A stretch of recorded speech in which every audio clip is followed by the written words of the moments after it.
Radio Pulpit, 657 AM, your daily companion. Tune in, grow in faith. Ozege, we talk again next week with both of you. Let's go to Lukho. Lukho, what do you have for me? Greetings once again. It is yet another Sunday, and a big thanks to Pastor Ray for handing over the reins to me.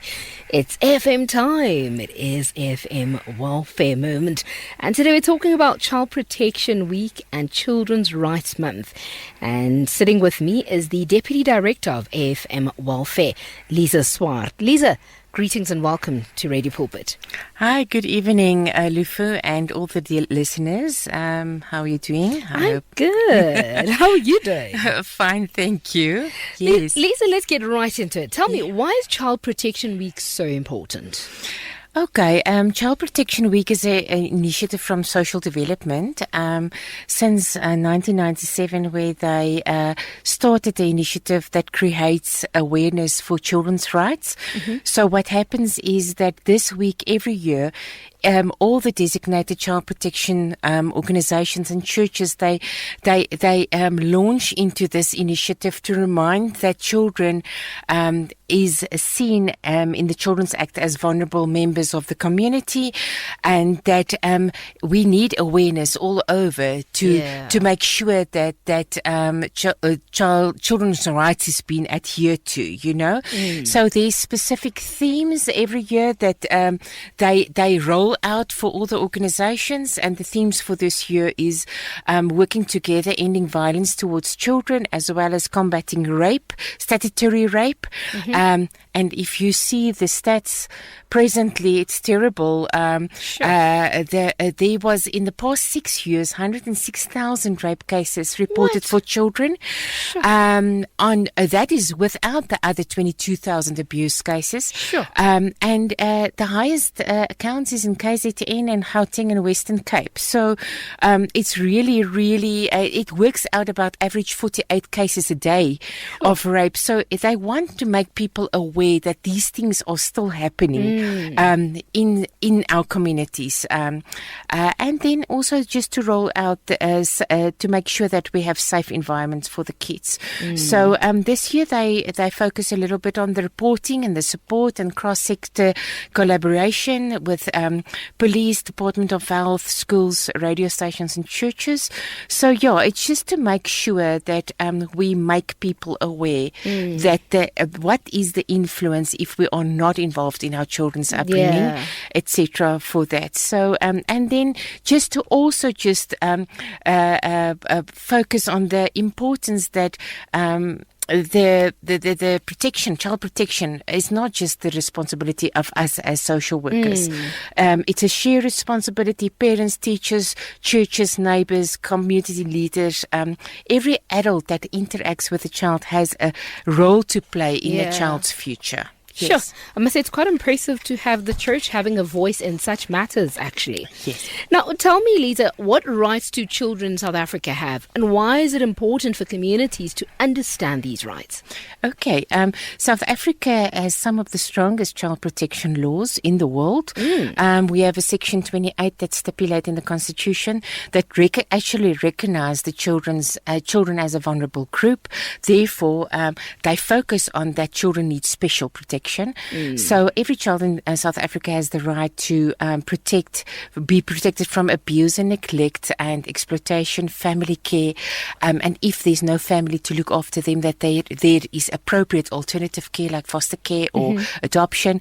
Then to have access to education and health care and social services, to have adequate food and adequate shelter and emotional support, as well as and then in all these things, the most important is to keep in consideration that whatever we do, it is in the best interest of the child, and that they have a statement to say that nothing about us without us. So we not make decisions without them, and we try to really keep to that. So the Children's Act also strengthens the legal duty of the community members and professionals and other organizations to report, especially if there's a suspicion and abuse of neglect. And then there's a Section 1110 in the Children's Act that really shows us and give us clear guidelines of how to report there. So despite of all these laws, there's still a lot of families that has a lot of struggling, enormous pressure because of the poverty and the unemployment and violence and substance abuse and social instability. And all those things really increases the risk for our children. So it's very important that communities and churches and welfare organizations understand the right of the children rights, the right of the children, and then that when they are informed, they can recognize the dangers earlier. They can respond appropriately, and they can ask for help quicker, as well as help to create safer environments where children can grow and flourish. Now, look, Lize, at AFM Welfare, you work directly with these vulnerable children every single day. What realities are you seeing on the ground? Okay. For first, I just want to mention, because we say we work with it every day, is we look at 446 vulnerable children in 34 child and youth care centres and 13 foster homes in 8 provinces of South Africa. Wow. We have access in our system presently is 157 babies, 267 older children in child and youth care centres and foster care homes, as well as 22 children with severe disabilities in our special needs homes. And if we say that we see the effect directly as our social workers, when we admit these children, we see really what the impact is of all the trauma, how it shaped their life. We admit children with really gruesome but real life stories. And we see the impact up close. So there's deep emotional wounds. There's really children that will experience extreme violence, where people were killed before them, where they were shifted from one caregiver to another, unsafe situations. We admitted children that we got out of child trafficking, So the children comes to us anxiously and withdrawn and unsure of who they are and who they can trust. They don't have any trust in children. So what we saw is that we randomly one day pulled a few files to just do a little bit of a research of how many placement children have before they actually land at us. And from the files I pulled myself, it was about 90% of the kids that we admit before the age of 11, they already had between 9 and 10 placements. It's like unreal. Such instability. Unreal. So, but despite all the things that we see, the wounds, we also see really that after we admit them and they start growing, that they build up a resilience. We see that they start rediscovering their confidence. They return back to school. They form healthy relationships. They start developing emotionally and spiritually, and they start seeing forward to the future, so we do see that. I think for me personally as a social worker, I think the most rewarding moment for me is to see when they break the cycle. When I see a child that for the first time, the first member in the whole of the family and the extended family is completing matric, or they go and they graduate, or they get a job, or they get married. They always come and they brag with their children, with their children and their wives, and show us how far they come. So it's like that is for me the most rewarding to see that the cycle has been broken, and that healing is possible, and that if you consistently give love and safety and secure and support, that lives really can change. We rewrite stories and we restore hope. So we try to do that with our consistency, yes. You certainly put a smile on my face, because I think though some may never come back to actually say thank you, but for you, especially having been in the industry for long enough, those moments must definitely be rewarding moments for you in your career. That is so good, because sometimes we reach out for funds for a specific CYCC. Then one of your children that grew up in the CYCCs, that's now 30, 40 years, the company from overseas sends money, or they sponsor one of our children for a rugby tour or something like like that. So it's like they want to give back, and that makes like a full circle, and it makes me smile. Yeah. Oh man. Yeah. Now, many people think child protection only begins once a child is removed from a dangerous situation. But prevention is also important, isn't it? It is. So as long as if we can strengthen the families, we can try to save the child, because if we early prevent, then it actually is more effective and much less traumatic for the children that they don't get removed out of their families of origin. So most parents love their families deeply, their children deeply, and they always face overwhelming pressures, and that when you are, if you are in a trouble, it's like you feel like isolated. Yes. And that fact that they don't have money and they don't have a job and they have all this trauma and they start drinking and they, it influences their mental health. It means that they actually now isolated from people that doesn't want to support them, and the risk is at the kids of those families, So, AFM wants to try and put really a strong emphasis on prevention and family strengthening. So where we give parenting support or guidance or counselling or intervention and service, community outreach, home visits, practical assistance and spiritual encouragement. So many churches already and welfare institutions, they really have very, very, very good and incredible work done already in terms of feeding schemes, counselling ministries, school support programs and practical help for vulnerable children. And all those things reduce the stress at the home and create safer environments. So when a family is supported and strengthened and equipped, it has an influence on the child. Healthy families create healthy children. True, it's like true. Yeah, we all know that. Yeah, so do distorted families. Unfortunately, the ripple effect is that we find troubled children from that. For sure. Sure. Now, what warning signs should people look out for if they suspect that a child may be unsafe or experiencing abuse? Okay, I think we must realize that the first thing is that children does not easily talk about this. They don't say they are abused. Instead, they communicate through their behavior and their emotions and their physical signs. Many times abuse is so totally hidden because they feel so scared and or ashamed or confused, and sometimes the perpetrator is a very near family member, and they are too afraid to speak because they might lose that person. So the warning signs will be things like sudden and unexplained changes in behavior when they get withdrawn and they were not withdrawn, or anxious or fearful, when they get extremely shy for no other reason, unexplained injuries such as bruises or burns or marks, and stories that doesn't make sense when they explain it, when there is poor hygiene or hunger or dirty clothing, or you realize that they talk that there was no parent for days to look after them, unsupervised, And then when they, by the school, it goes worse by the school, their marks drop, or they struggle concentrating, long absences from school, or when they tell at school, say they don't want to go home, or they don't want to go home from church, then that's a sign many times.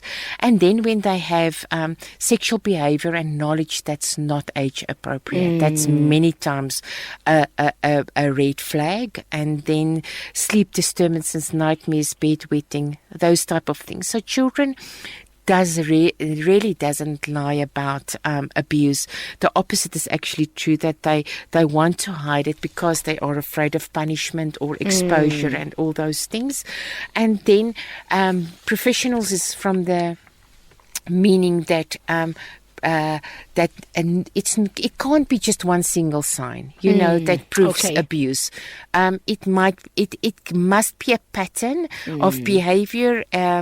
But when we feel something is not right, adults should trust their instinct, and and if a child's behavior is many times also the cry for help. Yes.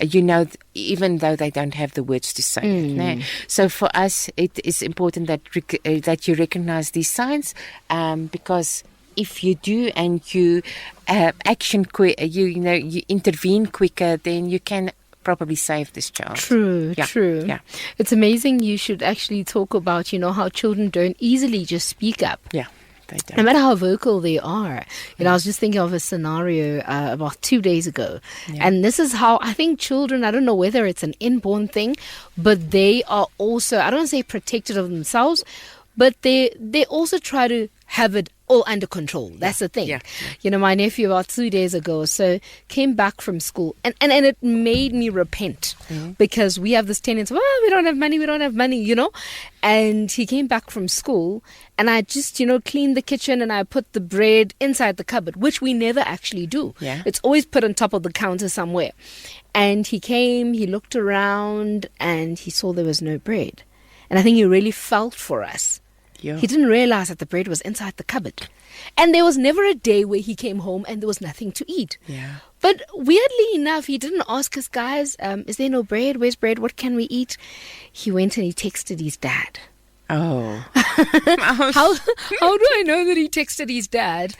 2:00 in the morning that morning, I'm just checking something. I said notification. I'm like, what's this money for? I quickly check notification. It's written his dad's name and bread. Oh, that's so cute. So then I had to talk to myself and say, okay, how do I react to this? So I quickly texted the dad, listen, man, I noticed later that afternoon that he couldn't see the bread because he opened the fridge and he closed it again. And I said to him, are you looking for bread? He said, yes. And I said, look inside the cupboard. So I said to his dad, I'm really sorry about that. We've never really put it where we put it today. And later on, I realized he probably just didn't tell you, by the way, they showed me where the bread is. So I said, I'm really sorry about that, but thank you. It's really lovely to know you've got our back. And the next day his dad says, no, he didn't tell me. But I knew he did. Because when I spoke to him the next morning, I said, boy, I know you spoke to your dad. I just want to say we appreciate it. I'm not angry at you. You didn't, snitch on us. Yeah. I'm really happy. I know you understood what the circumstance was, but I'm really happy that you're so responsible and you can think on our behalf. So, children are like that. They try to read the situation as well, but they can't really confront it or speak up to say, this is what I'm going through. Yeah. That's really our children. Yeah, that's Yeah. Now, tell me, if someone suspects that abuse or neglect, what should they really do? I think what they must not do is to stay silent. Yeah. When a child is unsafe, every hour matters, and the South African law is very clear that any person who suspects that a child's been abused, neglected and exploited has a legal right, and it says in the Children's Act must report it, So, and I actually read through it yesterday and I saw that they specifically mention all the titles from correctional officer, dentist, homeopath, immigration official, labour inspector, legal practitioner, midwife. They mention it actually in the Children's Act that those people are forced and mandatory that they need to report. The religious leader, the traditional leader, the occupation. We've got a responsibility. It's like that list just keeps on to say who is the people that must report. And I know even in the churches, the pastors and the ministers, they're very scared to open up these things, So, but they need to report. So, and then when you know that there's something that you are concerned about, you will contact either the police service or the Department of Social Development, Childcare, Childline South Africa, or any designated designated child protection organization. So, if you are in an area and you get to do with these things, you can look where's the nearest child welfare tutelar office or something like that. There is important numbers here. I don't know if you want me to share them. Yes, please. Okay, Department of Social Development is 08 100 428 428. Childline is 116. Child Welfare South Africa is 0861 424 453. So, and it's very important that you understand that when you report, it's not that you are interfering, but it's because you are protecting. Wow. You are not finding that person guilty, or you're not accused that person. You're just raising a concern to a professional person that can really investigate the situation. And if you are not 100% sure, or you make a mistake, you say sorry. But that's better than to make the mistake of not reporting, and then that child suffer that thing for a longer period. So you can be it can be done anonymously. It can prevent long-term trauma if you speak up. Many times children that is in families with other siblings younger, they don't want to speak up about the dad that raped them or something like that. But if you speak up, you can save your siblings by speaking up, So I understand it's sensitive situations, but we need to speak up about that. And remember that even if you speak, they're not going to ask you to come to court or do an affidavit or to investigate the matter. That's for the professionals to do, So as soon as you choose to act quicker, you can change and even save a child's life, because it might just go worse. True. And realistically speaking, I think as humankind, we can be really weird. Because if I am now suddenly investigated and I'm not abusing my child, then I certainly will be cleared. I really don't see why I should be offended that you reported things that you suspect if I know that I'm on the clear. Obviously as human, I'm going to be like, oh, why did you even think of that? But you have a reason as to why you thought that. If I'm innocent, I'll be cleared. I think that's the mentality we need to shift to, especially when it pertains to children being protected. Yeah, you get many questions in the churches. People will say, listen, I have neighbors, and that children are screaming the whole day. They are running with dirty clothes. Exactly. You can see it's winter and they don't have warm jackets. They come and ask for food. They are hungry. So, you hear those stories and people say, must I report it? I'm too scared to report it, But if someone doesn't take, because maybe that father and mother is lying drunk in the house and not even know what's going on with the kids that's running around in the complex, So I'm glad we speak of this because I have experience. So I have twins, 2-year-old twins. At another complex I lived in, and at the current one, I experienced a situation where a neighbor would come and knock because they felt this child is always crying. And both times I'd say, I understand. I have one that loves crying and a second one. So you think it's the same child, whereas it's two different children. So it sounds like the same child has been crying. Okay. So, and in both incidents, the neighbors would be like, oh, it makes sense now. So there was no need for me to be offended. And with both people, one was an old Danny, and she loved my kids. They after bought them toys and she would come and play with them. And I was like, no, I'm not even offended. I actually loved the fact that you concerned that children shouldn't be crying unattended to. And she's like, no, now I understand. It's not one child, it's two children. No, tell me, what role can church specifically play in protecting children? Okay, the church has an incredible important role, a total unique role to play in child protection. Government and welfare organisation doesn't have enough manpower to really take this responsibility alone. Assemblies are rooted and they have a footing in the community. They know the resources, they know where the doctors are, they know where the clinics are, they know. And many times referrals also comes through youth leader or someone by the church that says, listen, this child is not okay, or this family is not okay, so they maybe are the first people that see that something is wrong. So churches can play a vital role in several ways. They can create spaces for children, safe spaces by Sunday school or youth ministries, church conducting church activities. What I see, what some of the congregations does is they present holiday programs over long holidays, because you cannot believe how many times abuse has been reported in long periods over special holidays, where parents doesn't work, but they start now drinking, and they spend all their money on alcohol, and there's no food. So then that is where they can play a role. You can support struggling families with encouragement or guidance, parenting skills or support groups. You can provide counselling or pastoral care or emotional support, or practical assistance with food parcels, clothing, school support, transport, that type of things.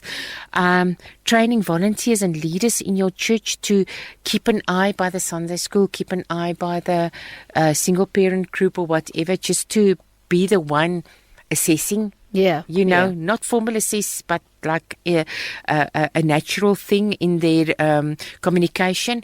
And then also maybe mobilize your church to take up a specific mentorship program for families or for children, like a buddy system, or sponsor a child, or that type of thing, to really get a prayer partner, prayer family what you're praying for, or support.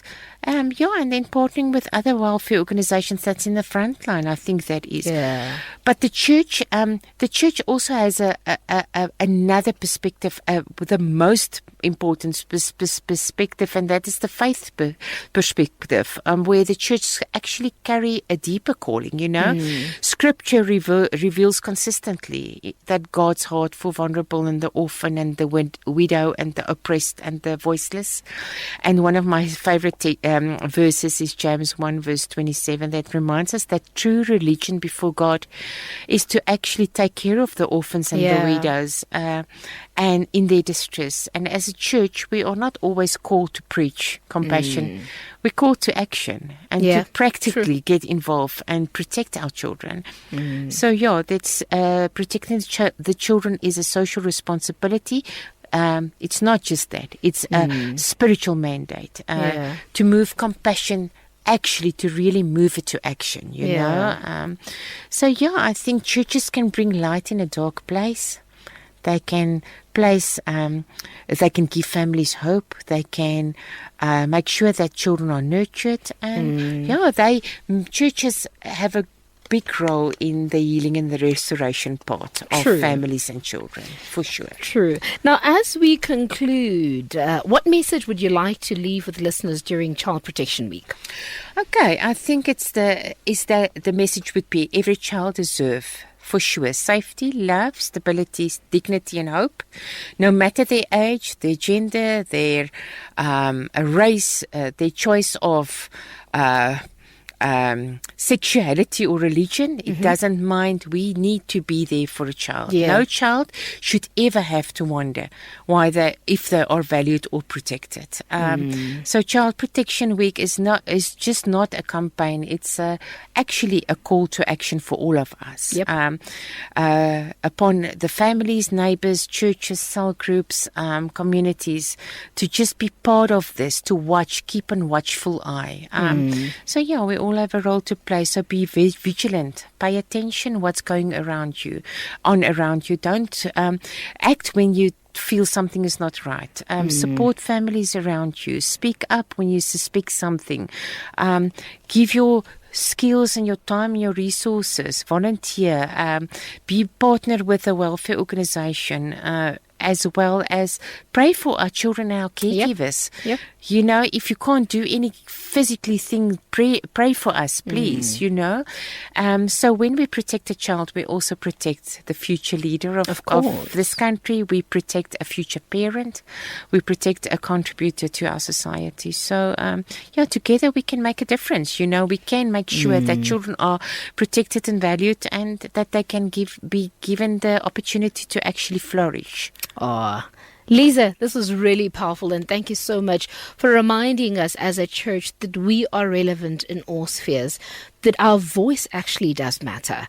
Thank you so much, and God bless. Thank you, Lukho. Thank you for giving us the opportunity to just share our heart regarding safeguarding. Okay. And have a good day. Thank you so much. Have a great one as well. Okay. That is, of course, the AFM of South Africa Apostolic Faith Mission. Remember to keep those children safe. Pastor Ray, back to you in studio. God bless. Give your faith wings. Explore life with 657 AM. 657 AM. We understand that as a young person, you face many challenges that threaten both your safety and mental well-being. And in this fast-moving world, you don't always have someone to talk to.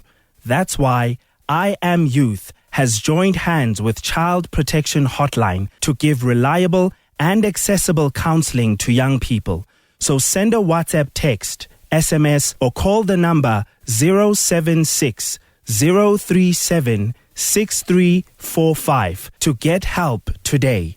We believe that you are worth it. Let Christ inspire your day. Imagine a place where young people can get answers to difficult questions, seek advice on issues that they struggle with, listen to uplifting music, and find relevant and godly content that can help them shape their identity. All this while also having fun in a safe space and environment. Well, the new I Am Youth website is just the place where you can find this and so much more. Go to iamyouth.co.za for an experience that will stay with you for life. I Am Youth. Life explained. Radio Pulpit 657 AM, bringing the Word of God to you.